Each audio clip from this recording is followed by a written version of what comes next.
Why, hello everyone. We're here, Age 106 Revised Changes. Uh, Big set of wacky changes, so I'm sure we'll have some fun today. Got miscellaneous things that are being fixed, or quality of life. Declare war, the kingdom you are declaring against must have had hostile actions from at least 3 unique provinces. Then it says hits.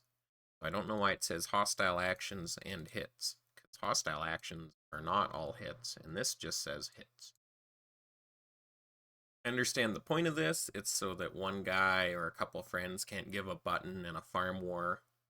But at the same time, it also means that if you have 2 people, they could just hit a kingdom forever and somehow you can't declare war.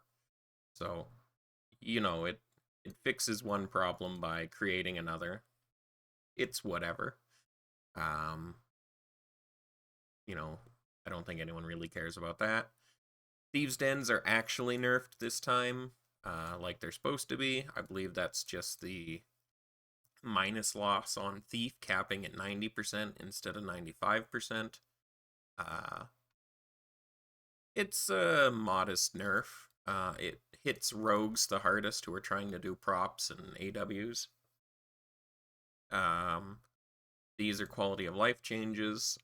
Spells actually work the way they're supposed to, and for some reason, I guess they haven't for 100 ages. That's hilarious. Um, it sort of also means that for the average person, meteor showers just got like a 10% buff. So, whatever.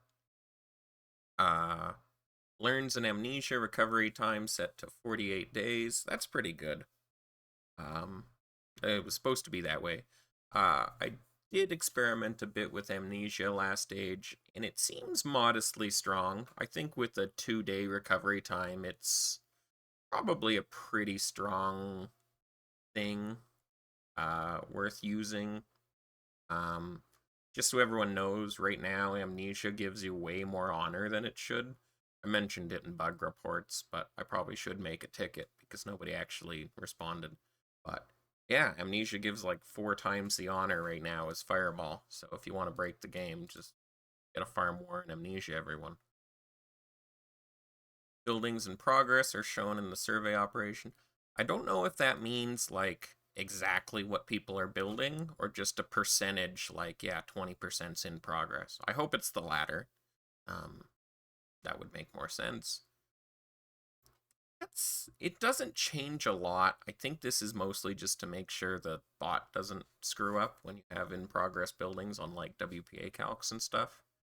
Um, I guess I could see people using that so like after you burn someone's watchtowers, if you respy them, you can see how many they're rebuilding or if they've started rebuilding yet. And if you know the tick they rebuilt them, then you'd be able to know what tick you can Night Strike till, sort of thing. I guess you could already sort of do that, but um, they're fixing defensive losses, which were apparently 40% higher for an entire age. Everyone just sort of shrugged their shoulders and went along with it. Um, I know a lot of people did notice that losses seemed pretty high. Um, the real question to me is if that's been the case for multiple ages or not. I think it was probably only age 105 where this was the case, because 2 ages ago, I remember thinking there were some really low losses, and then this last age or current age, I suppose, losses seemed pretty high. Like I was chaining clerics and being like, oh yeah, that's plenty of kills. What's the problem? So there is that. Um, Bribe Generals now actually tells you what's going on and if it's working. That's nice, I guess. Um, just remind everyone that Bribe Generals isn't particularly strong and should only really use it if you aren't going to waste stealth on it. Every time I see an attacker spend 40 stealth on a Bribe Generals on some core they're hitting one, so I want to scream because that's like a lot of intel you could have gotten. Um, So it's not as big a buff as you think to have Bribe Generals active. It like works out to an average of 3% more losses. That's 3% out of 100%, not 3% on top of 7%. So, like, it's, 1/20th as good as Pitfalls or 1/10 or whatever. Um, this is in here specifically because of me. Raise bounces give so much multi-attack protection that it's like embarrassing that this is still in the game 5 ages later. If you bounce on someone twice, they're already like moderately protected, and at best you killed like 5% of their military. It makes cows like impossibly strong. It makes throwing offense at people to try and get rid of their defense just not viable at all. So I think this should be almost outright removed. It should be like 1/10 as strong as it is, or 1/3. But no one really raise bounces anyways, so it doesn't really matter. But it is what it is. General mechanics. Nothing changes here, so I don't know why this is even here. I think that's already the same as it was last stage. The difference is that it's 3,000 instead of 3,200. Is that the change? Hostile meter. All ops and spells are tripled. So I kind of think this is a really stupid change. I haven't heard a lot of people complain about it, but I think there's just a lot of stuff going on in this set of changes that people haven't gotten around to talking about this. I don't really get the point behind it. I haven't really heard Perzane say anything specific, so oh well. I don't think it changes much on average, but it like really kicks in the nuts any sort of delayed hostile play. In a way, it's quality of life because when you do have a button, it's going to be pretty easy now to get meter just from spells and ops, which means you can save all your hits for in war, which is maybe a benefit. However,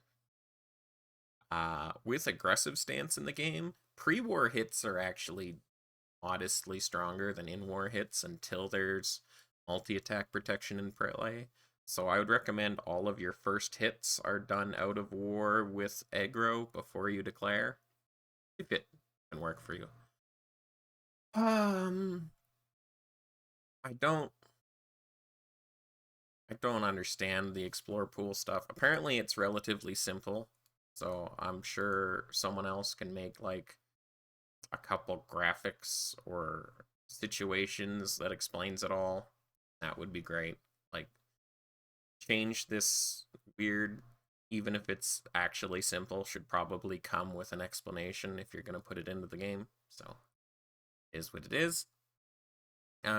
Stances, normal, no change, of course.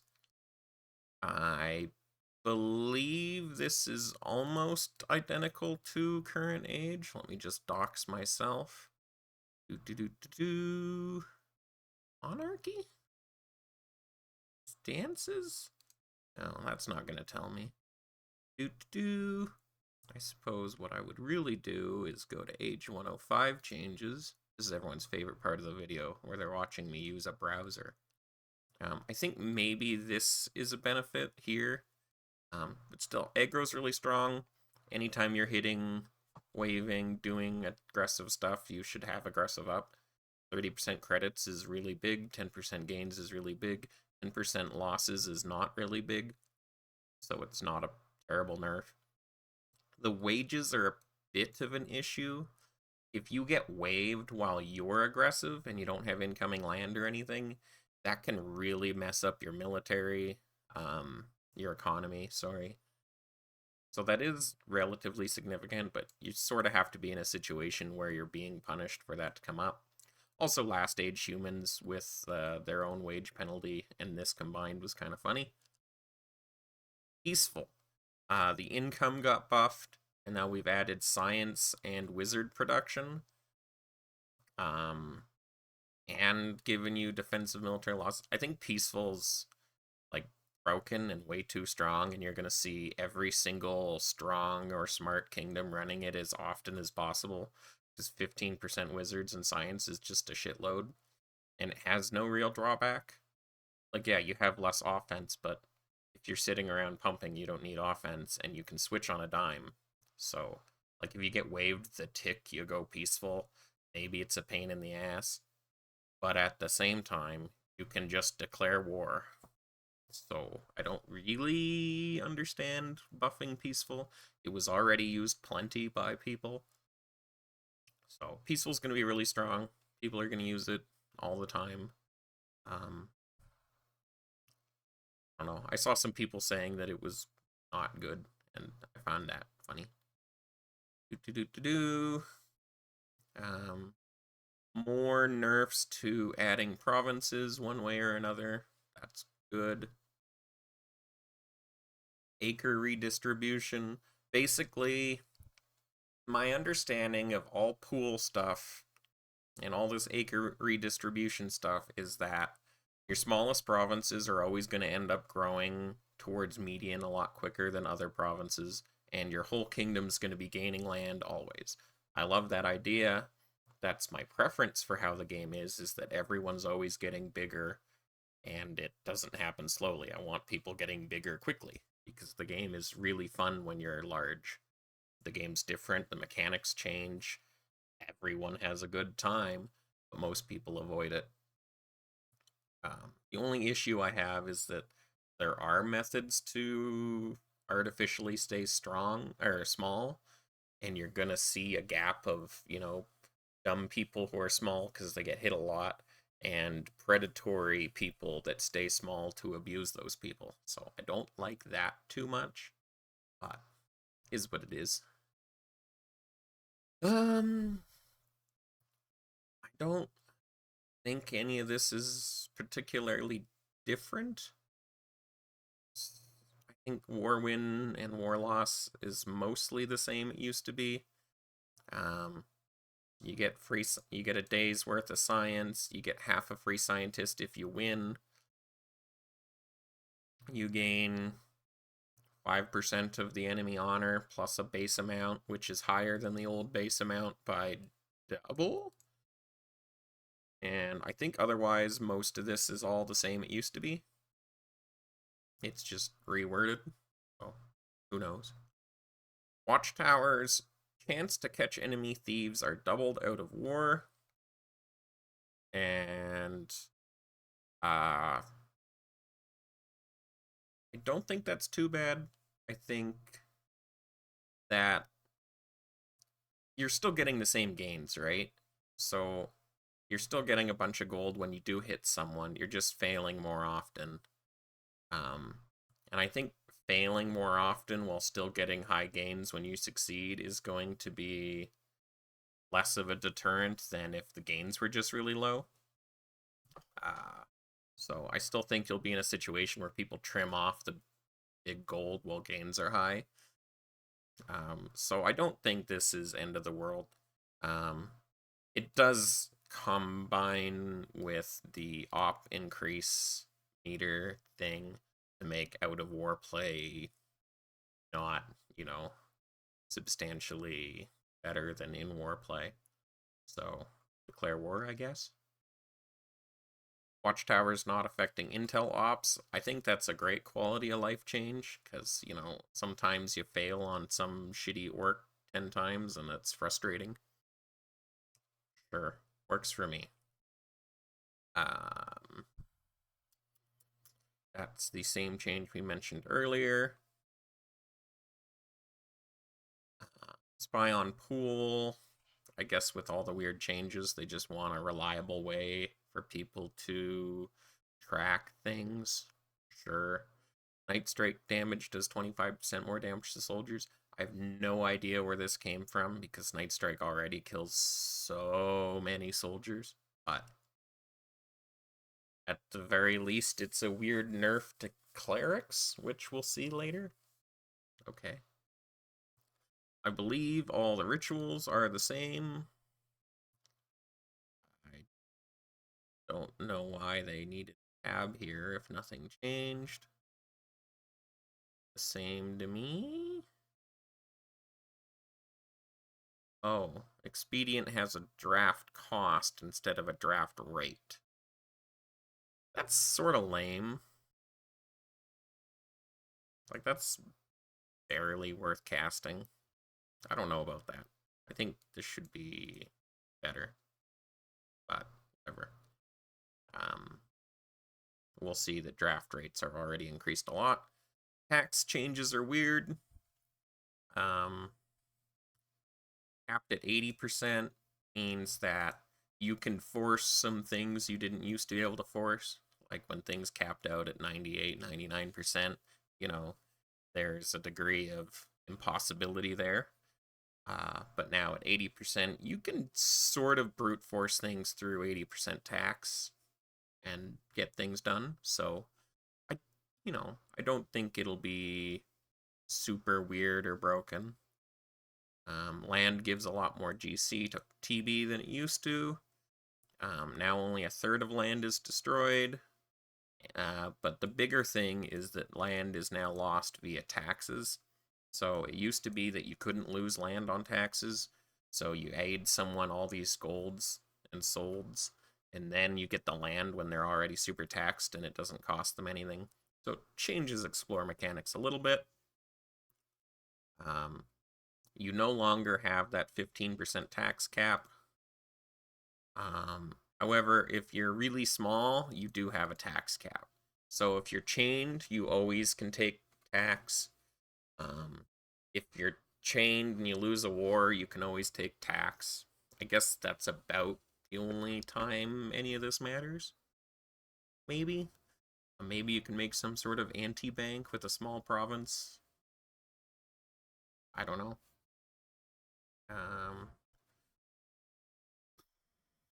Think that's quite a bit faster than it used to be. I think that's like 5 or 10 times faster than trade balance used to decay. So, intentionally doing things to decay trade balance is going to be pretty strong if you know how to do it, and it'll open up a lot of aid potential for provinces. Higher level stuff that doesn't affect most people. And then this is one of the bigger mechanic changes. Draft rates are essentially across the board, draft rates are up 30%. However, in war, draft costs are basically down by half, is sort of how it works. Like, so you're going to be able to draft either cheaper or faster in war than you used to be, and when prepping, you're just straight up drafting faster. So this is a huge buffed end of war ceasefire. Like, this is going to give everyone like 20-30% more gold and prep time. So very significant buff to economy and drafting in war and all sorts of stuff. So expect people to draft either deeper or just have a lot more gold. So you're going to have a lot more elites on everyone that needs elites. So races that might have struggled before, like, something like an avian or an orc or a dark elf that don't really have built-in eco bonuses and struggled to get that full elite count, are going to be a lot better off. And conversely, those who do have significant eco benefits, like dwarf and human, are going to be able to draft a lot deeper without doing anything fancy. So yeah, big group of mechanics here. I like most of what I see. Things being stronger or weaker doesn't necessarily mean they're bad. It just means they're stronger or weaker. You're allowed to have things that are strong and weak, as long as they're ever used. If something's weak enough that it never comes up, well, then that was just wasted. Okay, avians. These are almost identical to Last Age. We get 5% more birth rate, which is insignificant and doesn't matter, and you get ambush immunity, which is almost insignificant and doesn't matter. Like, it matters a little bit, but it doesn't really matter that much. So they also gain +1 to their O spec, so that's a nice little buff. So avians were pretty weak in Age 105. I mean, they weren't. I feel like all the core in Age 105 was pretty decently balanced, but Avian was certainly picked the least, and they get almost no benefits this age over last age, so there's. I would say they're in a really weak spot right now. Dark Elf.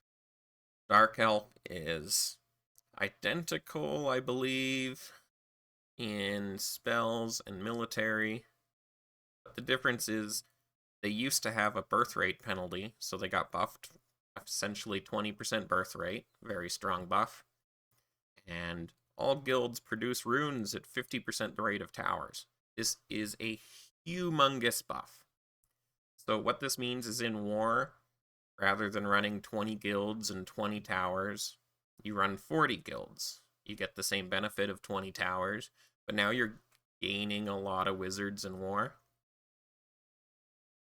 It means you're always going to have max guilds for max duration spells, and you're going to have a ton of towers, but in long wars, you're going to be actively getting stronger. The ability for you to grow and have a scaling WPA in war is scary. You can go to war with 3 WPA and a week later be at 4.5 WPA. It's going to be very strong, very overpowered. That's just in war. In End of War Ceasefire, when you're pumping on 40 or 60 guilds, that's a free 20 or 30 towers. So, you don't need that 10% towers, 15% towers you normally need in End of War Ceasefire. So you have all that extra space for guilds or for university or for banks. But then because you have all these towers, you can just eat all those runes away. You have a ton of trade balance. These elites that used to be so hard to max out, you're going to be maxing out right away. So, Dark Elf, insanely buffed. They're gaining, 15% free guilds in war. They're gaining 30% free towers in End of War Ceasefire. They gain 20% birth rate. And Dark Elf were already picked quite a bit in Age 105. I don't think they were the strongest pure TM, but they've got a ton of tools, and they've been buffed enormously. So, Dark Elf, S tier. Dwarf, I believe no change whatsoever, except for this 5% military efficiency.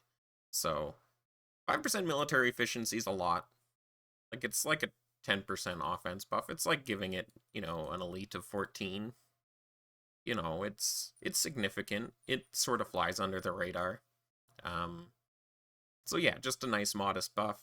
Dwarves weren't super popular last age. But like if you looked at 5-5, who consistently seemed strongest on the server, half their core was dwarf. So they clearly weren't that bad. I ran dwarf 2 ages ago with very similar numbers, and they felt super strong. So I think dwarf is sort of coasting their way to very strong without anyone noticing. But in the end, it's only a modest buff. Elf. Elf got changed quite a bit. Their elite and D-specs the same as always. You've got that semi-defensive elite. I mean, you can hold some modest defense on the elite if you want to hold a bit of offense. But that classic 12-12 military is always there. They've got the exact same spells, but they kind of lost 2 important bonuses. So 25% WPA was honestly huge. They're primarily a caster. That's sort of their shtick, is being a strong WPA tanky guy. And they had minus wages, which was just a really good economic bonus.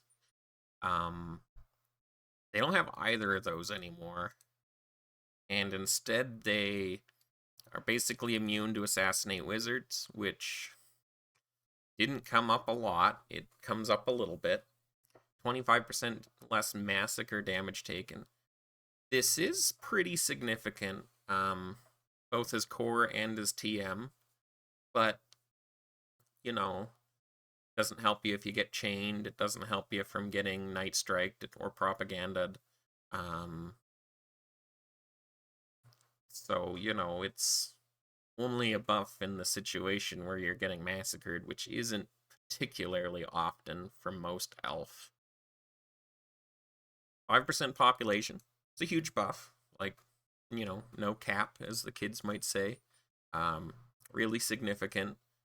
It's going to make Unbreakable a lot easier. You're going to be able to fit in more wizards or more thieves, make yourself stronger.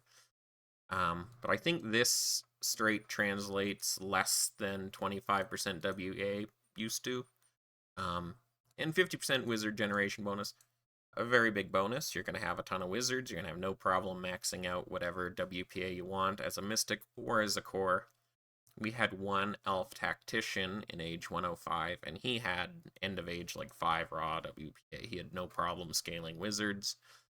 Because of that high D spec, it's very rare that elves are getting massacred compared to other attackers. So it's sort of a bonus that doesn't exactly stack with the playstyle of elf. So, it's not worth as much as it might be. So you're in a situation where you do get all the wizards you want, and you can probably fit them, but you lost 25% WPA, so I'd say elf is equal to last age. So it's not buffed, it's not nerfed, but it is a little different overall. Elf was most picked TM last age, so I think it's fine not to give it a huge buff or anything. But we'll see that, Dark Elf got a big buff, so I think Dark Elf is just sort of trouncing on Elf right now. And I think we'll see a similar situation with Fairy. Fairy is unchanged, with the exception of they have just unlimited free horses. It's sort of like giving Fairy a 12 O-spec, but only in situations where they don't build stables. It's weird. I don't think it's of course it's a huge buff if you're ever attacking with your Fairy, which I've seen a little bit of. I think it works okay. I'm not blown away by it. But in situations where you have offense on Fairy, it's a huge buff.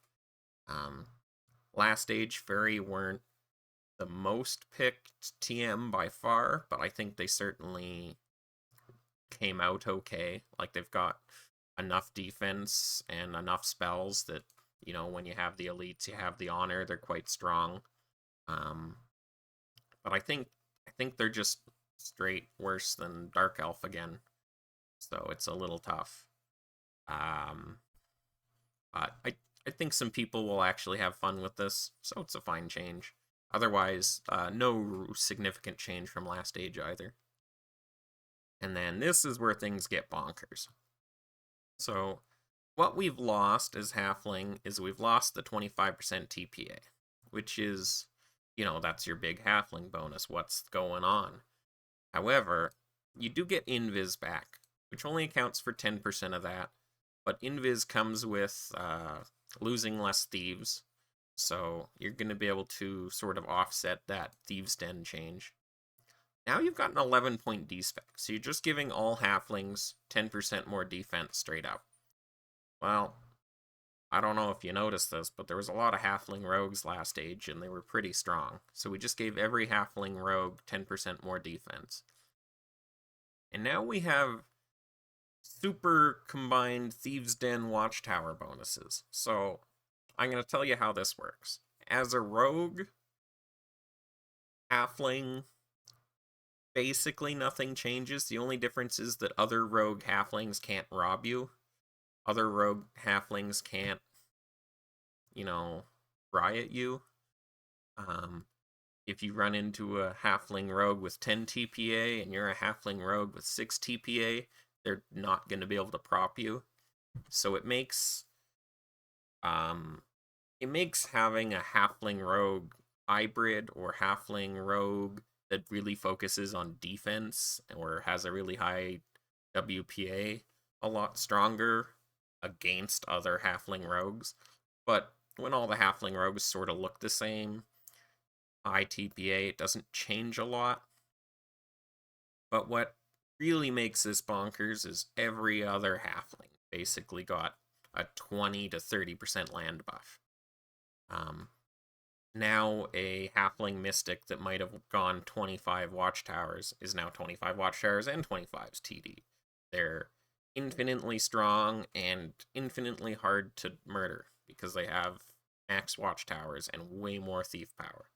Now a halfling warrior that might only run 3 TPA, but now they have max TDs and max watchtowers. They're not getting Night Strike, they're not getting propped, and they're going to freely Night Strike everyone else with 100%, thief protection. Like, they're not losing anything. So, Halfling right now is bonkers. It's especially strong as core. It's especially strong as hybrid. It's especially strong as a mystic or heretic. And yet it still maintains itself as the best rogue by far. So it's, yeah, Halfling's just out of this world bonkers. So Halfling S tier, Dark Elf S tier, Human S tier. So what did Human get? Human Last Age also wasn't picked a lot, but it was pretty strong. I had one Human. He was consistently doing just great. They had offense, they have scaling science, they have bonus kills, all things you like. You've got unlimited gold with Tria Gold.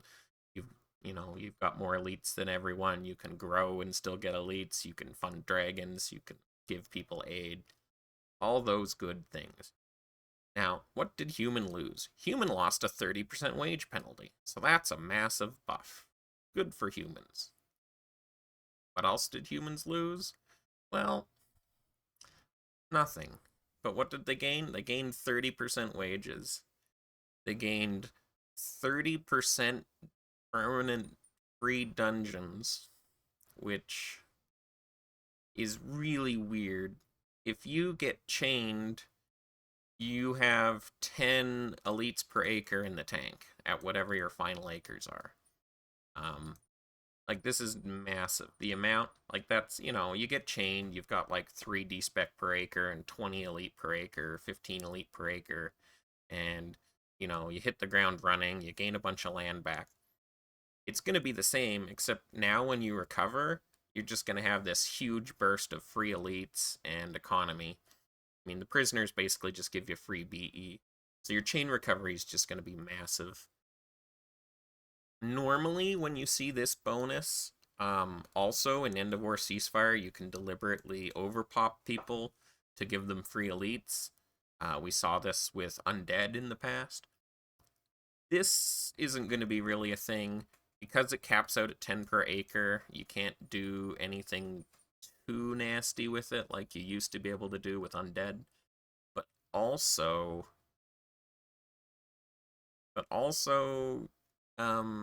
you've got Tree of Gold. You don't need economic bonuses. So, yeah, humans just bonkers because if you chain them, they're just way stronger than everyone else with this bonus. And they used to have a 30% wage penalty, which was the only reason they weren't picked by everyone last age. So, you probably need to give them back the wages. You probably need to, have these bonuses or something. Human, S tier, very strong. Orcs. Orcs were the strongest last age for attackers. I think everyone agreed. Number 1 land, number 2 land, all orcs. Number 1 honor through the age, 5/5, who was, the scariest that everyone dodged all age. They were an orc dwarf mixture. So orc got, this is not a huge problem. But they gained back their 10% WPA TPA. Doesn't change much.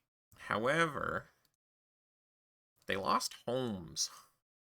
And that's sort of disqualifying. So, orcs got nerfed. Modestly. And when you look at something like this, you're just not seeing much. So you're in a situation where orcs and avians are way behind the curve because we see some insane bonuses on someone like Human. And also with defensive losses being fixed, the sort of bloodlust and high kills value of orc is down as well. So yeah, orc's not looking too hot. And our final race, with everything being fancy-pantsy, Undead. So, Undead last age, they had some free soldiers, an 11-point D-spec, and a regular elite. Nothing too fancy, they're just relying on plague and minus food.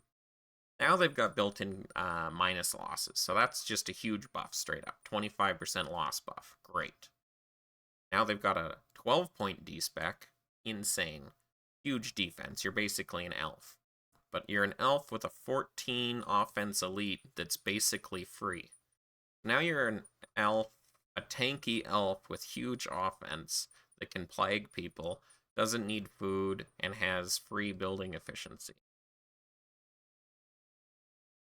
It's extremely strong, is what I'm trying to say. The ambush thing, if you don't know how to mitigate it, it is going to be a problem. You're going to lose a bunch of elites for basically free on ambushes. You're going to be in a situation where if you're trying to chain TMs, they're going to be able to ambush you, and that's not good. Like that is a pretty big nerf to undead. But if you're chaining, regular attackers, they only have 4 generals. They can only ambush as much as they can. So what are they going to do? Keep a bunch of offense home, waste a bunch of offense. Maybe they bush 3 times and they've got a lot of offense left over to, hit a TM out of range? Doesn't really, I don't know. I think this is easy enough to work around if you know what you're doing. Maybe you aim on a single hit to ensure your land incoming, stuff like that. I think it'll be a bit of an annoyance out of war. You hit someone and they get basically a free ambush, but that's actually a literal good thing. You can trad someone, get full elites, train the elites, and get ambushed. Didn't grow, but you gained a bunch of free elites. Like it's very strong. You've built in minus losses with a 12-point D-spec means if you run tanky, you're never getting chained. Your elites are so cheap that in theory you should have, huge WPA. Like this is like a better version of an elf cleric that doesn't even have a personality yet. So it's like this is so strong. Like you could probably just straight up remove this. Or you can, I don't know what to do with undead to balance it because there's so much going on. And I don't know exactly what the flavor's supposed to be. I think maybe this penalty was thought to be a lot more debilitating than it really was. So we'll see how it goes. Maybe make their war horses like 1. Just to be rude, I don't know. But undead S tier, very strong. And very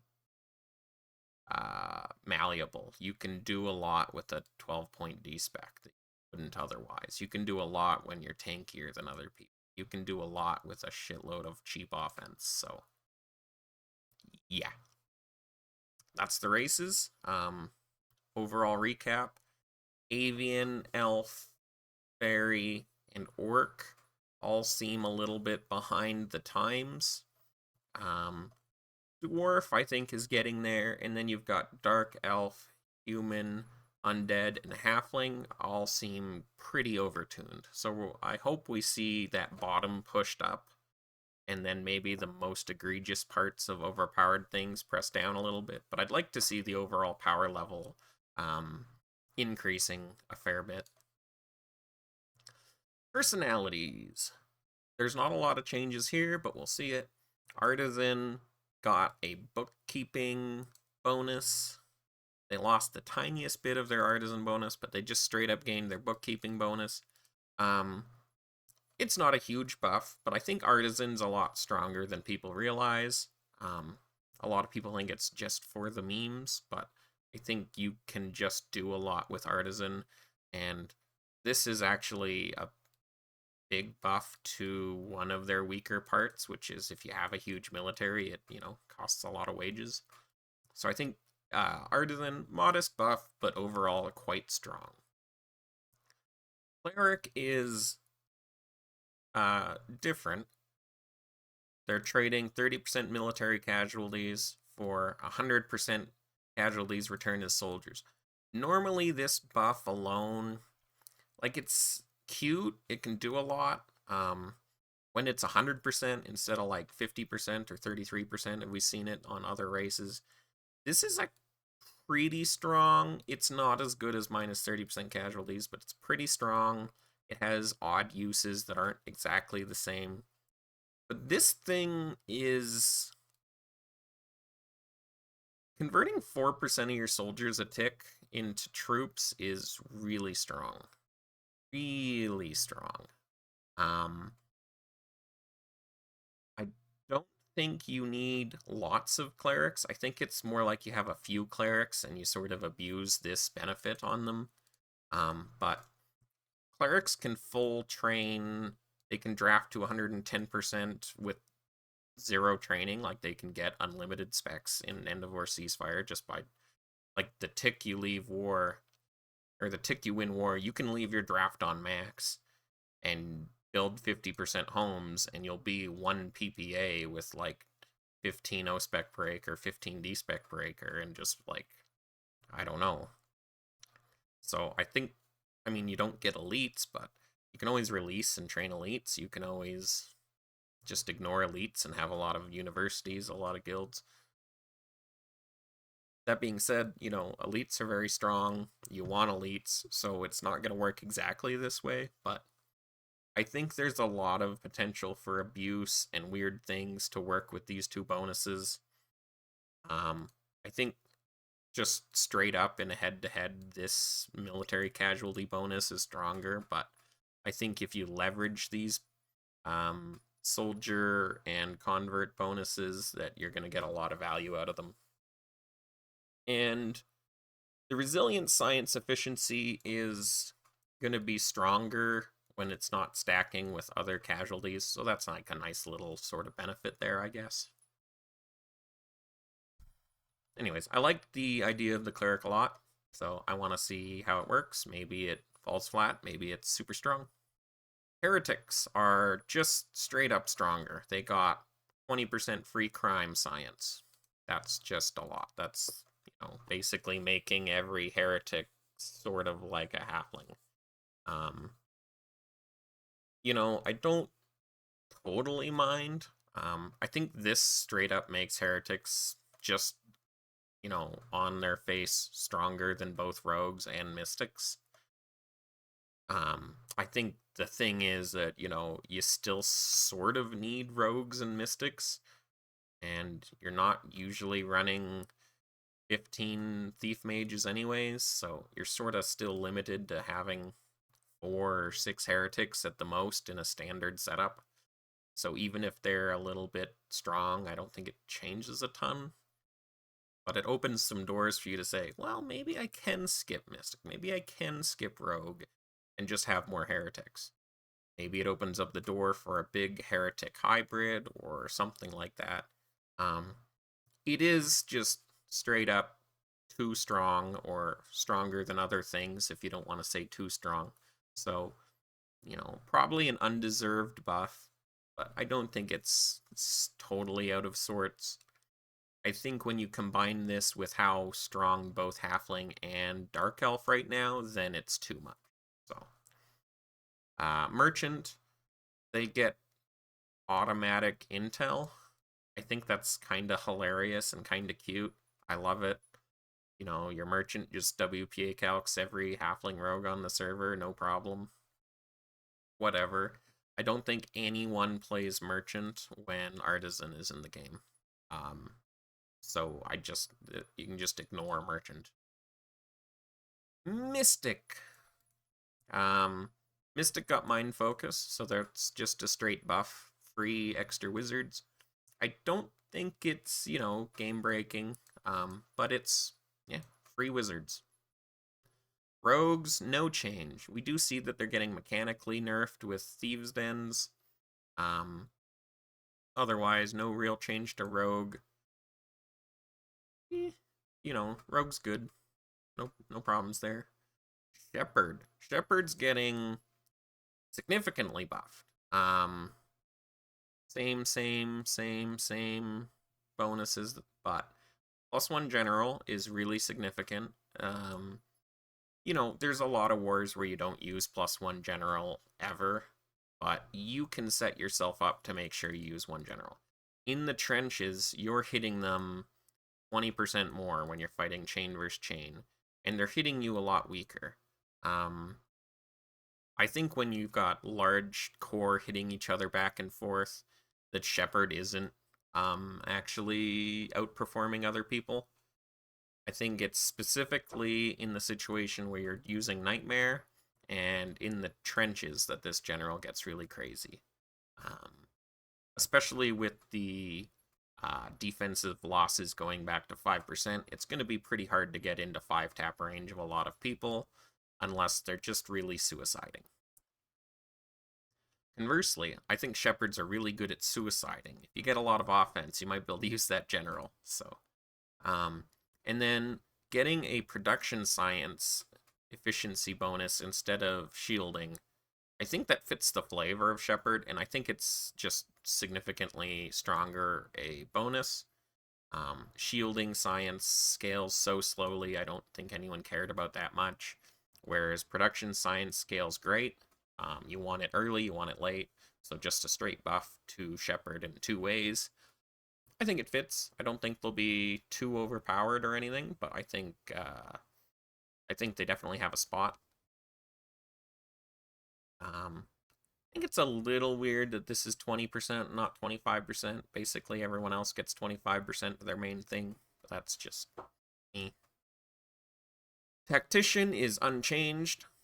I mean, they lost, like, Conquest or something? I don't know. Tactician's insanely strong.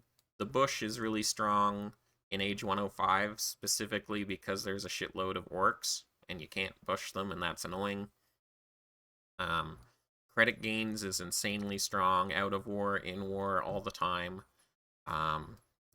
Gain science is whatever, but Tactician, super strong. No nerf, no buff, good to go. War Hero, essentially unchanged. 25% honor loss in bottle instead of 20% will make a small difference as the age goes. Considering War Hero is all about steamrolling and scaling that honor, any small bonus here is significant.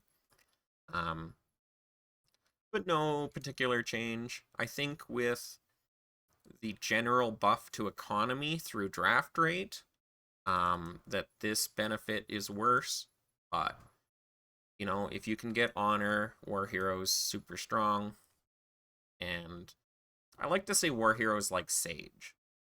Sage, you automatically get stronger and stronger as the age goes on relative to everyone else.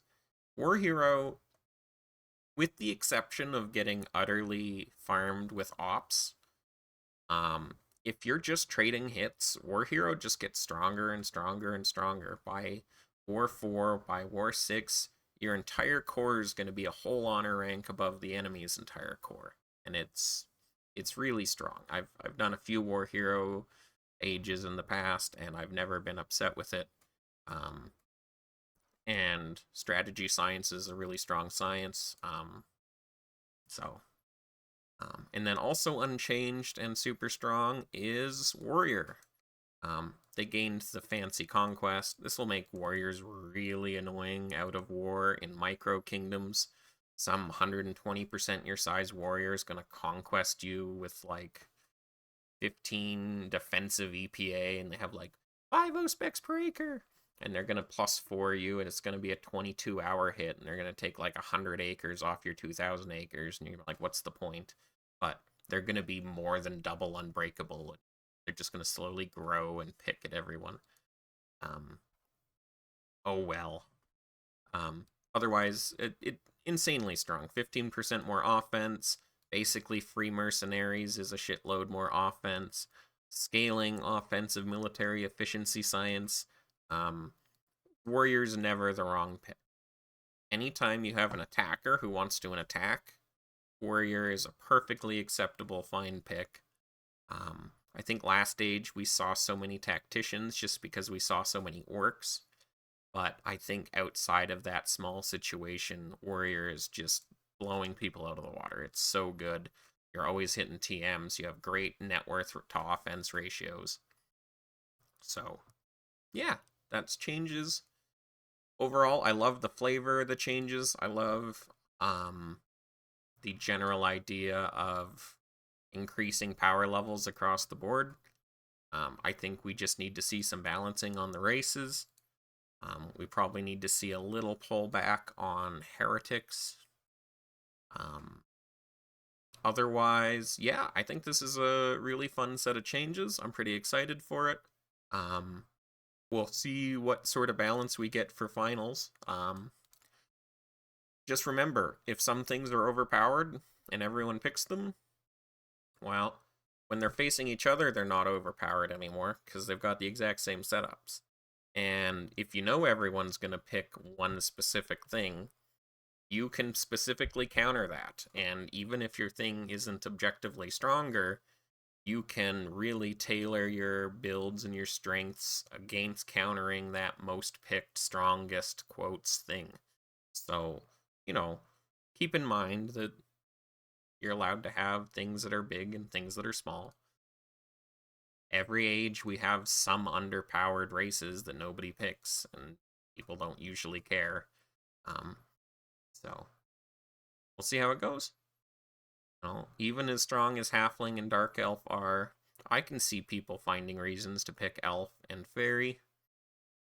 As strong as Human and Undead are, I can still find reasons maybe to pick Orc or Dwarf or even Avian. Probably not, but we'll see. But yeah, I'm excited. I hope everyone enjoyed this little review, and I'll await finals with the rest of you. Thanks.